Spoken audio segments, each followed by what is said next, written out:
I've been curious to figure out what Buddy McGirt's prediction in this one was, and it's the Terrence Crawford versus Errol Spence. Um, who do you have in that fight? Now it's a pick 'em. It's a pick 'em. That's gonna be Errol has gotten better over the years. Terrence, of course, is the king. So it's gonna be interesting. That's a fight I'm just gonna say. I'm not gonna pick a winner. That's a fight I just want to sit back and watch. All right. If you was coaching them, what are the game plans? That's gonna be a serious test, but of course, Terrence comes out, and he tests you right-handed, he tests you left-handed, and he figures out which way is easier to beat you.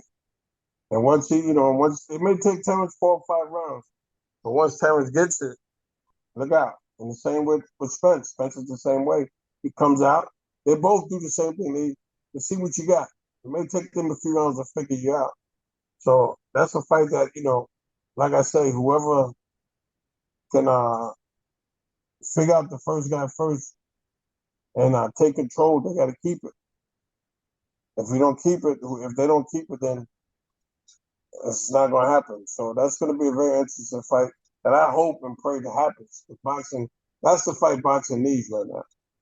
Absolutely, to keep it alive See, the for welterweight division is in the middle of everything. So that's that's a fight that I mean, and then you got the guy Boots Ennis. He's right on their heels, man. Another superstar, man. So that's an interesting division, man. A lot of people overlook it. oh man, that was your old division back in the days. Yes, sir. And it's always been the most lucrative division right after the heavyweight division. I Right. mean, everybody just couldn't wait. Every decade there was a new star that everybody wanted to watch. Um, this fight that we're talking about with Terrence Crawford and Errol Spence, a lot of people say that it reminds them of a Hagler Hearns. Is that accurate for you? Nah, not Hagler Hearns. No, I'm not going to say Hagler Hearns. That's giving them too much. No, it's not that. It's just it's just it's you talk about two guys that are known for setting traps, not coming out, you know, doing the nuts and guts right out the gate.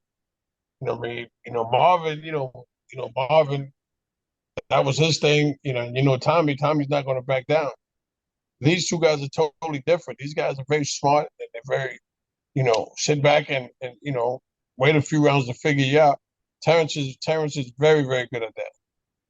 He'll give you the first 3 or 4 rounds, maybe even 5. But once he figure your ass out, it's a wrap. And And the that's same with Spence. Spence is the same way. He gives you a couple rounds, see what you got. It's the oldest trick in the book. You let the guy get comfortable doing what they're doing.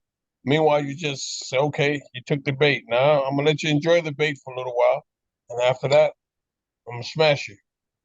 right, right. Who do you believe has the higher IQ in that fight? It's interesting, man.